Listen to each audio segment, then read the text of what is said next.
ਔਰ ਜੋ ਅਸੀਂ ਰਵੱਈਆ ਹੁਣ ਆਪਣੀ ਸਰਕਾਰ ਦਾ ਦੇਖ ਰਹੇ ਹਾਂ ਵੀ ਉਹ ਕਹਿ ਦੂਗੀ ਵੀ ਸਾਨੂੰ ਕੀ ਪਤਾ ਕਿਸੇ ਆਗੂ ਦਾ ਐਕਸੀਡੈਂਟ ਵੀ ਕਰਾਇਆ ਜਾ ਸਕਦਾ। ਇਹ ਸਾਰੇ ਅਸੀਂ ਤੁਹਾਡੇ ਸਾਹਮਣੇ ਰੱਖਣਾ ਚਾਹੁੰਦੇ ਸੀ ਵੀ ਇਹ पूरा 35,000 ਪੰਜਾਬ ਗਵਰਨਮੈਂਟ ਦੀ ਜ਼ਿੰਮੇਵਾਰੀ ਬਣਦੀ ਹੈ ਕਿ ਇਹਦਾ ਪ੍ਰਬੰਧ ਕਰੇ, ਨਹੀਂ ਤਾਂ ਫਿਰ ਸਾਨੂੰ ਪੰਜਾਬ ਸਰਕਾਰ ਦੇ ਖਿਲਾਫ ਵੀ हो सकता मोर्चा खोलना पड़ेगा। हद हो गई आपकी, बंदा बना दो। तो हमारी मांग है कि दोनों बॉर्डरों के ऊपर जो जो वहां के अधिकारी हैं उनके खिलाफ और हरियाणा के गृह मंत्री जो जिनके हुक्म से ये सब कुछ हो रहा है उनके खिलाफ मुकदमा दर्ज होना चाहिए।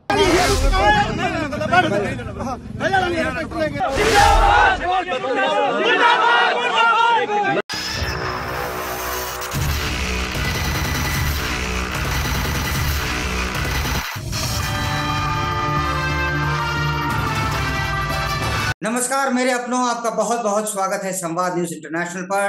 और मैं हूं आपका अपना देशभक्त संकेत चतुर्वेदी। मैं आभार के साथ आपका संवाद न्यूज इंटरनेशनल पर स्वागत करता हूं। अब मैं आपको एक बात बताना चाहता हूं कि जो मैं आपको अब बोलने वाला हूं उस बात का सीधा संबंध आप लोगों से है, तो इस बात को थोड़ा गौर से सुनिएगा। हमारे भारत के जो पहले चीफ ऑफ डिफेंस स्टाफ थे स्वर्गीय जनरल विपिन रावत जी, उन्होंने कहा था कि भारत को अगली लड़ाई 2.5 फ्रंट्स पर लड़नी पड़ेगी। इसका अर्थ हुआ एक फ्रंट हो गया चाइना, एक फ्रंट हो गया पाकिस्तान और एक फ्रंट हमारे अंदर ही है जो 0.5 बताया गया था। मुझे पहले लगा कि बात नक्सलियों की हो रही है, मगर मैंने जब इसको आज के परिवेश में देखा, बात सिर्फ और सिर्फ नक्सलियों की नहीं है, बात उससे बढ़कर है, उससे आगे है। आज उस जो दुश्मन का एजेंडा है उसको चलाने वाला किसान के नाम पर, किसान का मुखौटा लगाकर बॉर्डर पे बैठा हुआ है, हरियाणा और पंजाब के कोशिश कर रहा है दिल्ली आने की। वो किसान के नाम पे एमएसपी की मांग करता है। अब एमएसपी का अर्थ मैं आपको समझाता हूं क्या होता है। एमएसपी का अर्थ इस परिवेश में ये होता है, एमएसपी का अर्थ है मोदी से परेशानी, जो इनके मास्टरों को थी, जो इनके मालिकों को थी। इनके मास्टर कौन हैं? इन लोगों के जो यहाँ पे बॉर्डर पे बैठे हैं, इनके तत्कालीन मास्टर भाइयों और कोई नहीं है। राहुल गांधी, केजरीवाल, जॉर्ज सोरोस, पन्नू, ये लोग हैं। अब इनके मास्टर्स कौन हैं? इनके मास्टर्स बैठे हैं पाकिस्तान में, चाइना में, कनाडा में। ये लोग इसी हिसाब से इनके नीचे काम कर रहे हैं। अब यहाँ पर आगे जाकर के झगड़ा हुआ है, जिस विषय पे मैं आपको धीरज जी के साथ में बता रहा हूँ। हरियाणा और पंजाब के बॉर्डर पर जो किसानों तथाकथित किसानों का जो तथाकथित आंदोलन चल रहा था, उसमें थोड़ी ढील हो गई है या थोड़ी राहत मिल गई है लोगों को, आम लोगों को, क्योंकि उनके एक नेता हैं सरवन सिंह पंढेर। उन्होंने अनाउंस किया है कि अब जो आंदोलन की जो दशा दिशा है वो 29 फरवरी को वो तय करेंगे। क्या हो गया है ये अचानक किसानों का जो ये तथाकथित किसानों का जो आंदोलन जो चल रहा था, आंदोलन जैसा, वो क्यों ठंडा पड़ गया अचानक? या केंद्र से कुछ धमकी मिली है या इनके पंजाब में कुछ धमकी मिली है? क्या हुआ है ऐसा? देखिए, इन्हें केंद्र से कोई धमकी नहीं मिली है, लेकिन जहां से ये दंगा प्रायोजित था, एक जो उसका सेक्शन था, एक फैक्टर था, उनमें और इनमें आपस में थोड़ा मनमुटाव हुआ है। अब मनमुटाव हुआ है वो है जो आम आदमी पार्टी की सरकार है पंजाब में, जिसके मुख्यमंत्री भगवंत मान हैं और उसके चालक जो हैं बस के, जो वहाँ की सरकार की जो बस है उसके जो चालक हैं जो अरविंद केजरीवाल हैं, उनकी वजह से यहाँ पर थोड़ी सी गुटबाजी इनमें शुरू हुई है और आपस में थोड़े मतभेद हो गए हैं। ये लोग कह रहे हैं कि जो अर्थात जो तथाकथित किसान हैं, ये लोग कह रहे हैं कि आप लोगों ने पहले हमें धनिये के झाड़ पे चढ़ा दिया और अब आप हमसे हमारी मदद नहीं कर रहे हैं, तो इस कारण से अब जो झाड़ है वो नीचे से लोगों के दबाव में और सरकार के प्रयासों से, केंद्र सरकार के प्रयासों से जो काटा जा रहा है, ये कह रहे हैं उस झाड़ से हम गिर पड़ेंगे, तो हमें बचाने के लिए कुछ कीजिए। उस बचाने की मांग में इन्होंने कहा कि हमें ना पंजाब पुलिस की बैकिंग दे दो। आप डिमांड सोचो कैसी है साहब, कि एक तरफ हरियाणा पुलिस खड़ी है, एक तरफ पंजाब पुलिस खड़ी हुई है, वो कह रहे हैं हमें इनका वो चाहिए। अब देखिए, कोई भी चीज अकारण नहीं होती। मतलब मैं अगर कुछ बोल रहा हूं तो कुछ रीजन जरूर है उसके पीछे। उसके पीछे का रीजन ये है कि अगर ये ब्लैक माम्बा, ये जो ट्रैक्टर टैंक बन रहा था, ये बिना सरकार की जिम्मेदारी के कैसे बन रहा था? अब क्या है साहब, मैं सबसे पहले तो ये कहता हूं, जो मीडिया वाले हैं वो इसको किसान आंदोलन बोलना बंद कर दें। ये किसान आंदोलन नहीं है, ये खालिस्तानी दंगाइयों का जमघट है। और ये 2024 को लेकर के, रिजीम चेंज को लेकर के पॉलिटिकल पार्टीज का एक मुहिम है, जिसकी फंडिंग जॉर्ज सोरोस के थ्रू हो रही है, जो उसने कहा भी था कि 800 बिलियन में लगा दूंगा इंडिया की रिजीम चेंज करने के लिए। तो जैसे आपने लास्ट टाइम देखा हो और अब भी देखा होगा कि वो फुट मसाजर भी आ रहा है, और मेवे, और शाम को टैग शैग भी लड़ रहे हैं। तो कुछ भी नहीं, यही कहा जा सकता है कि भैया अब ये और कुछ भी नहीं है सिवाय नौटंकी के। और अब इस नौटंकी में जो मदद पंजाब सरकार से मिलनी थी वो इनको संपूर्णता मिल नहीं सकती।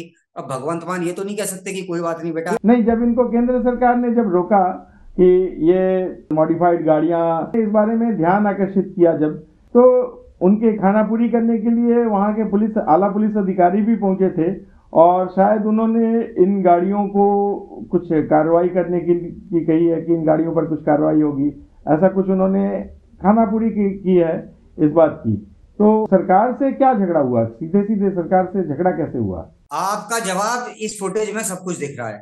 पूरा 35,000 ਦਾ ਉਹ ਜਾ ਹੁਣ ਗੱਲਾਂ ਭੈਣ ਤੂੰ ਦੀ ਮੰਨ ਲੈ ਪੁੱਛਿਆ ਜੀ ਪੁੱਛਿਆ ਵੀ ਹੈ ਨਹੀਂ ਮੰਨ ਲੈ ਗੱਲਾਂ ਪੁੱਛਿਆ ਜਾ ਹੁਣ ਗੱਲਾਂ ਭੈਣ ਤੂੰ ਦੀ ਮੰਨ ਲੈ ਉਹ ਜਾ ਭਾਈ ਯਾਰ ਤੂੰ ਕਰਾ ਕੇ ਭਾਈ ਯਾਰ ਭੈਣ ਤੂੰ ਦੀ ਆ ਨਹੀਂ ਹੁਣ ਕਰਦੇ ਨਹੀਂ ਹੁਣ ਓਏ ਇਹਨਾਂ ਨੂੰ ਪੁੱਛਿਆ ਕਿ ਮਾਰਾ 40,000 ਤਾਂ ਨਹੀਂ ਲੈਣਾ ਨਹੀਂ ਮੰਨ ਗੱਲਾਂ 40,000 ਨੂੰ ਉਹ ਲਗਿਆ ਨਹੀਂ ਕਮਾਲ ਕਰਦੇ ਹਾਂ ਭਰ ਗੱਲਾਂ ਭੈਣ ਤੂੰ ਹਾਂ ਭਰ ਦੋ ਯਾਰ ਕੋਈ ਗੱਲ ਨਹੀਂ ਇੰਨਾ ਹਾਂ 37,500 ਉਹ ਕੀ ਕਰ ਨਹੀਂ ਯਾਰ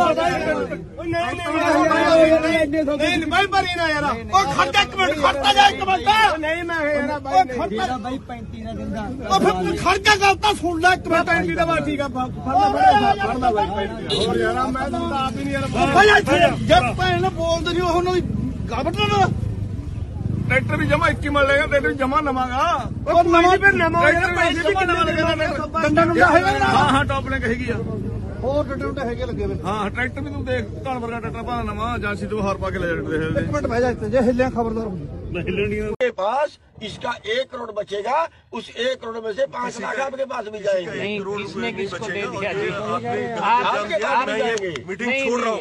आप कौन होते मुझे भ्रष्टाचार इल्जाम लगाने वाले? हद हो गई आपकी। बना दूंगा बंदा बना दो, बना दूंगा थोड़ा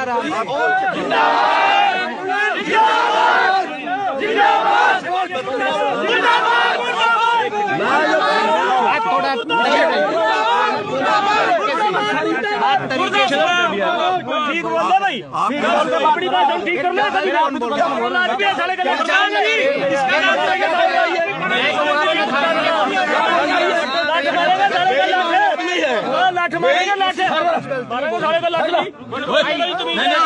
थोड़ा प्यार से आए हैं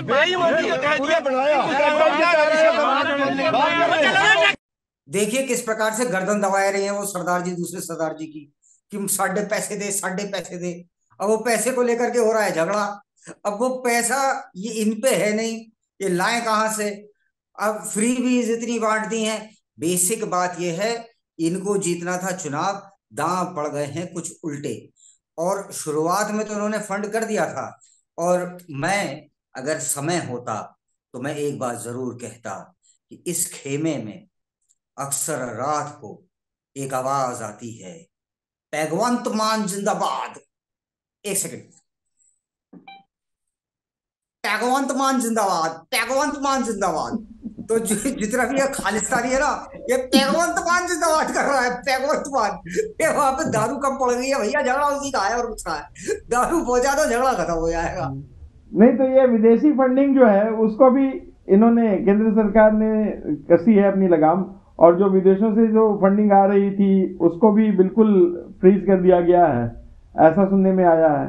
और इधर केंद्र सरकार ने पंजाब सरकार को भी, जो पुलिस महकमे है, उसको भी, उसके भी आला अधिकारियों को दबाव डाला है कि ये इस तरह की जो इलीगल एक्टिविटीज वहाँ चल रही हैं पंजाब के भीतर, और जो उनकी गाड़ियाँ हैं, मॉडिफाइड गाड़ियाँ हैं, या ये बम्बा और क्या क्या जो चल रहा है, तो इन इलीगल एक्टिविटीज पर वो आधिकारिक तौर पर लगाम कसें। तो आखिरकार मतलब अब सरकार के, उनकी इंडिपेंडेंट पुलिस तो है नहीं, वो सारी पुलिस जो है वो आखिरकार केंद्र को तो रिपोर्ट करनी ही है उन्हें। तो इस कारण से उन्होंने खानापुरी के लिए ही सही, लेकिन कुछ ना कुछ उन्होंने कुछ कार्रवाई की है शायद। जब बात देखिए पुलिस कार्रवाई की हो, लॉ एंड ऑर्डर की हो, तो law and order state subject होता है। पंजाब का या ज्यादातर प्रदेशों का जो मुख्यमंत्री होता है वो वहां का गृह मंत्री भी होता है, अमूमन यही देखा गया है। लेकिन जो पंजाब का मुख्यमंत्री है, जिसका काम लॉ एंड ऑर्डर को देखना है, जिसका काम ये देखना है कि वहां पर आतंकी या किसान के नाम पर जो आतंकी हुड़दंगी बैठे हैं, जो लॉ एंड ऑर्डर का माहौल और मजाक उड़ा रहे हैं, वो उनको रोक नहीं रहा, वो सपोर्ट कर रहा है उनको। और सिर्फ सपोर्ट नहीं कर रहा, वो उसके पास के जो राज्य हैं, जैसे हरियाणा है, जैसे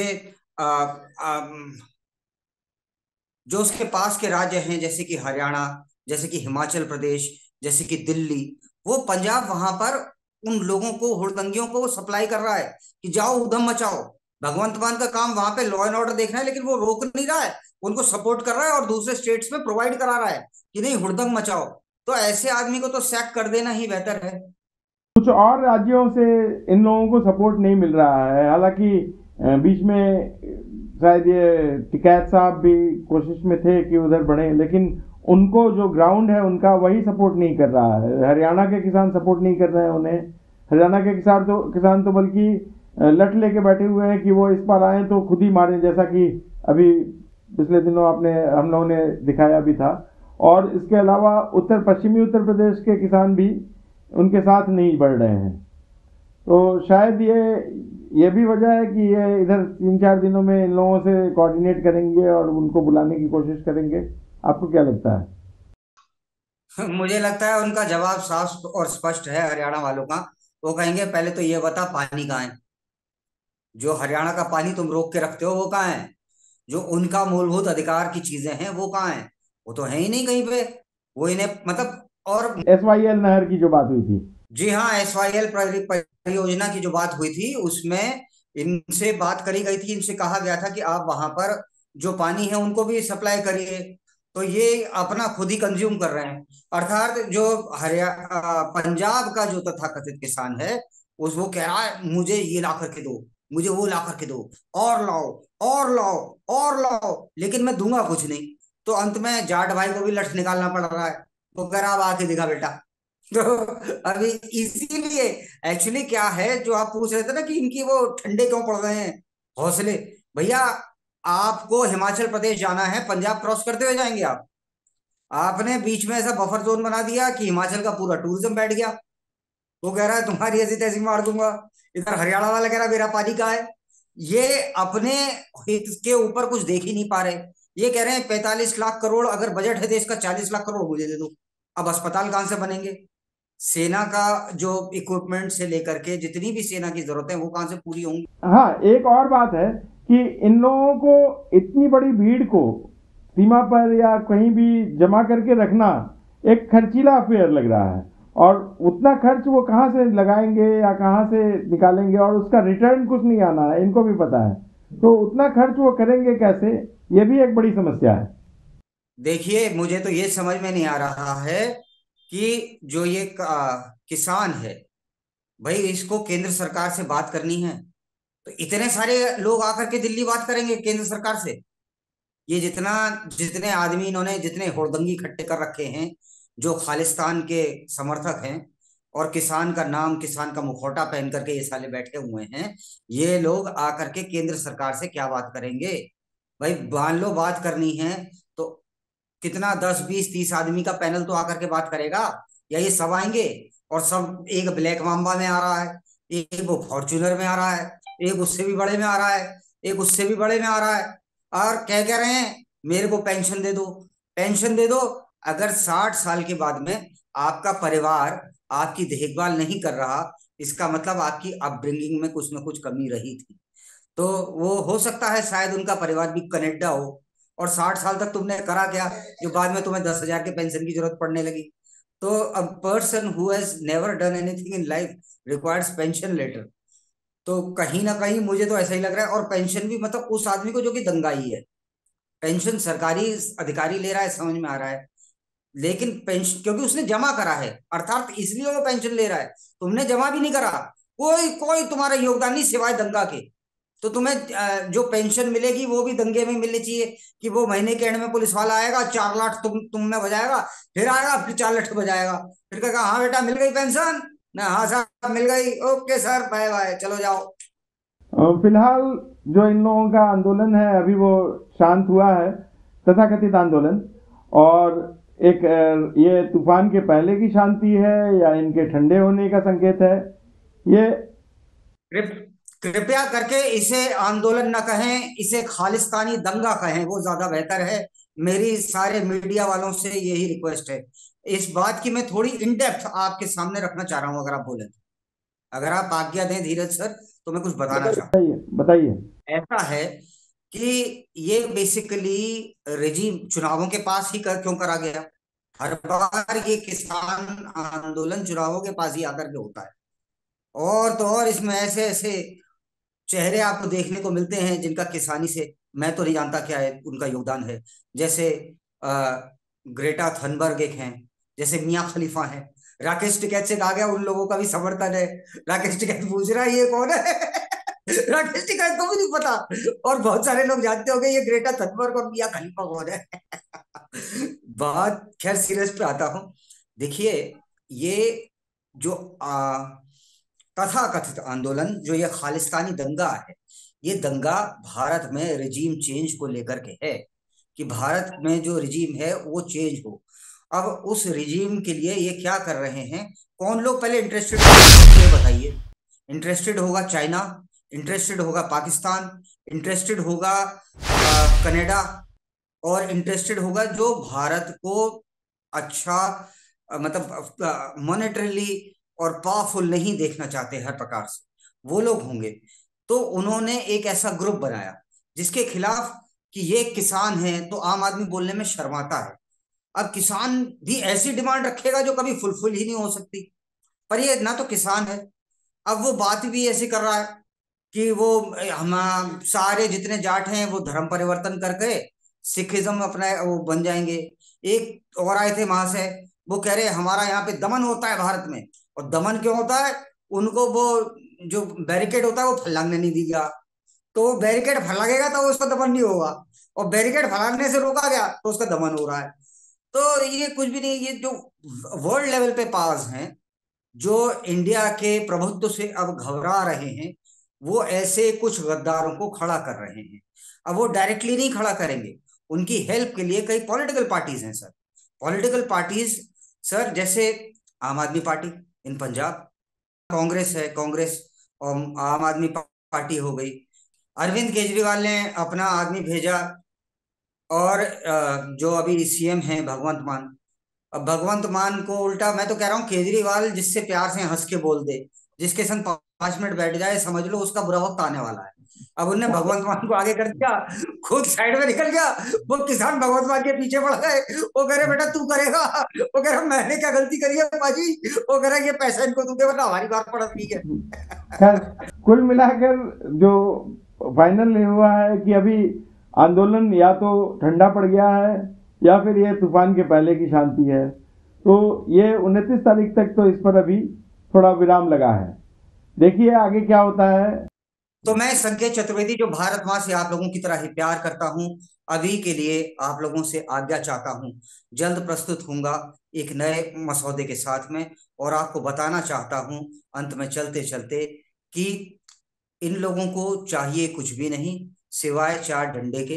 इनकी पेंशन वैसे ही बंधेगी क्योंकि इन्होंने और कुछ दिया नहीं है देश को। 4 डंडे सवेरे, 4 डंडे शाम, यही है डॉक्टर संकेत चतुर्वेदी का इंतजाम। जय श्री राम।